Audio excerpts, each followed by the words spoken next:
Landry Shamet, nagbago bigla ang buhay dahil sa Epic East Final Performance. Stephen Curry, pumirma ng napakalaking halaga sa Li-Ning Company. At Julian Champagnie, muntik na palang sumuko sa basketball bago na ilipat sa San Antonio. Ang New York Knicks ay kasalukuyang naghahanda para sa NBA Finals na nakatakdang magsimula sa June 4, Huwebes ng araw laban sa San Antonio Spurs. Napakaganda ng naging takbo ng Knicks sa nakalipas na mahigit isang buwan matapos nilang walisin ang parehong Philadelphia Sixers at Cleveland Cavaliers patungo sa finals. Isa sa mga naging bayani sa serye laban sa Cavaliers ay si Landry Shamet na nakapagpasok ng napakahalagang 3-pointers sa Game 1 upang itay ang laban sa huling minuto at nagpakitang gilas din laban sa Cleveland sa kanilang home court sa Game 3. Kamakailan, ibinahagi niya kung paano nagbago ang kanyang pang-araw-araw na buhay dahil sa playoff run na ito. Kapag inilalakad ko ang aso ko, kaliwat kanan ang mga taong humihinto para kausapin ako. Astig talaga, sabi ni Shamet. Nasa ikalawang season na siya sa Knicks matapos muling pumirma sa team noong nakaraang off-season. Napatunayan niyang isa siyang napakahalagang veterano mula sa bench dahil mahusay siyang nag-show shoot mula sa 3-point line at maaasahan din sa depensa. Isa si Shamet sa maraming players ng Knicks na nagmula sa bench na umangat ang laro sa playoffs na ito, kabilang sina Deuce McBride at Mitchell Robinson na maglalaro sa finals sa kabila ng pagkakaroon ng injury sa daliri. Halos isang buwan nang tila kontrolado ng Knicks ang kanilang mga laro habang madaling nalalampasan ang mas mahihinang kalaban. Ngunit kakailanganin nilang dagdagan pa ang kanilang antas ng agresibo at matinding laro upang talunin ang Spurs.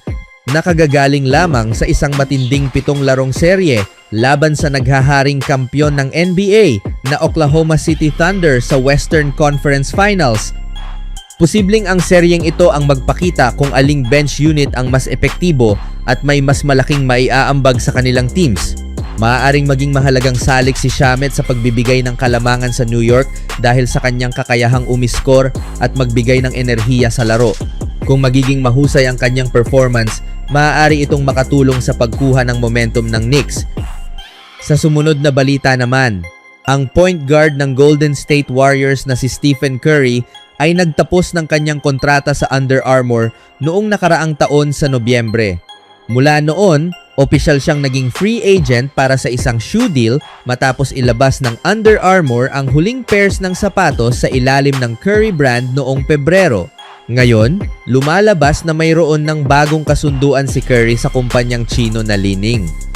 Ayon sa mga ulat, si Steph na 38 years old na ay opisyal na pumirma ng 10-year contract para sa shoe line sa Li-Ning ayon kay Shams Charania ng ESPN. Kasama rin sa kasunduang ito ang karapatan ni Curry na magpasok at pumirma ng iba pang mga atleta sa ilalim ng kanyang sariling brand, pati na rin ang paglulunsad ng isang golf product line. Ayon kay Charania, ang star ng Golden State Warriors na si Stephen Curry ay pumirma ng shoe endorsement contract sa kumpanyang Chino na Li-Ning, isang makasaysayang 10 taong kasunduan. Palalawakin ng Li-Ning ang Curry brand sa buong mundo at sasaklaw ito sa mga produktong pang-basketball, athleisure, kakayahan ni Curry na pumirma ng mga atleta sa ilalim ng kanyang brand at isang kumpletong golf line. Nagbahagi rin si Curry ng isang video sa social media tungkol sa kanyang bagong kasunduan sa Li-Ning, ayon sa NBA insider na si Tomer Azarly. Sa naturang video, ipinaliwanag ng 4 na beses na kampiyon ng NBA na ang Curry brand ay higit pa sa isang simpleng kontrata, isa itong tunay na pakikipagtuwang o partnership. Ang Li-Ning ay isa sa mga kilalang sportswear company na patuloy na lumalawak ang impluensya sa mundo ng basketball. Isa rin itong kumpanyang pinirmahan ng kakampi ni Steph sa Golden State na si Jimmy Butler noong November 2020. Bukod kay Butler, kabilang din sa mga NBA player na may kontrata sa Li-Ning sina CJ McCollum, Fred VanVleet at D'Angelo Russell. Ipinapakita nito na dumarami ang mga profesional na players na nagtitiwala sa kalidad at reputasyon ng nasabing brand. Sa kasalukuyan, hindi pa inaanunsyo kung kailan eksaktong ilalabas sa publiko ang bagong shoe line ni Curry sa ilalim ng kanyang pakikipagtulungan sa Li-Ning. Gayunpaman, inaasahang magiging malaking usapin ito sa basketball community dahil isa si Curry sa pinakasikat at pinakamatagumpay na player sa kasaysayan ng NBA. Ang kanyang impluwensiya ay hindi lamang nakikita sa loob ng court, kundi maging sa industriya ng sports apparel at footwear. Magkakaroon sina Curry at Li Ning ng ilang buwan sa off-season upang pagplanuhan, idisenyo at ihanda ang kanilang bagong linya ng sapatos at golf products bago magsimula ang NBA season na 2026-2027. Sa panahong ito, maaaring pagtuunan nila ng pansin ang teknolohiya, disenyo at performance features ng mga produkto upang matugunan ang pangangailangan ng mga atleta at tagahanga. Dahil dito, maraming basketball fans at sneaker enthusiasts ang sabik na naghihintay sa opisyal na paglulunsad ng mga produktong ito sa merkado.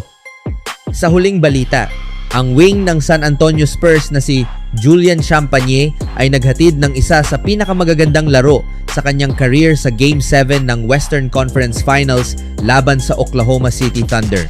Nagtala si Champagnie ng 20 points, naipasok ang 6 sa kanyang 10 attempts mula sa 3-point range at nakadagdag pa ng 6 na rebounds sa loob ng 37 minuto.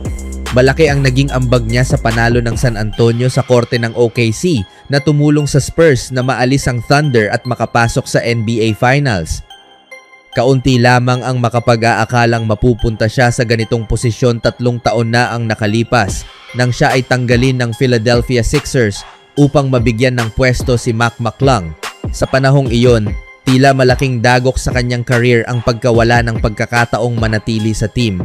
Gayunpaman, sa halip na panghinaan ng loob, ginamit niya ang karanasang iyon bilang motibasyon upang pagbutihin pa ang kanyang laro at patunayan ang kanyang kakayahan sa NBA. Matapos ang pinakamalaking panalo sa kanyang career, binalikan ni Champagnie ang kanyang mahirap ngunit makabuluhang paglalakbay patungo sa NBA Finals. Ipinahayag niya ang kanyang pasasalamat sa Spurs sa pagbibigay sa kanya ng pagkakataong maipakita ang kanyang talento at maging mahalagang bahagi ng team. Ayon sa kanya, hindi naging madali ang kanyang dinaanan, lalo na ang karanasang naranasan niya sa Philadelphia kung saan kinailangan niyang harapin ang pagkadismaya at kawalan ng katiyakan tungkol sa kanyang kinabukasan sa liga. Sa kabila ng lahat ng pagsubok, nanatili siyang determinado at masipag. Ngayon, ang kanyang tagumpay ay nagsisilbing inspirasyon sa maraming atleta na hindi sumuko sa kabila ng mga kabiguan at patuloy na nagsikap upang maabot ang kanilang mga pangarap. Akala ko tapos na ang lahat. Hindi ko kayo lolokohin. Ang matanggal ng walang anumang babala, paliwanag o kahit anuman ay napakahirap. Malaking pasasalamat sa San Antonio sa pagbibigay ng pagkakataon sa isang batang nagmula sa Brooklyn, sabi ni Champagnie matapos ang laro. Sa season na ito, ang 24 years old player ay naging mahalagang bahagi ng Spurs na may average na 11.1 points at 5.8 rebounds bawat laro habang nag-shoot ng 38.2% mula sa 3-point range. Sa NBA Finals, makakaharap ng Spurs ang New York Knicks at nakatakdang magsimula ang serye ngayong Huwebes sa San Antonio.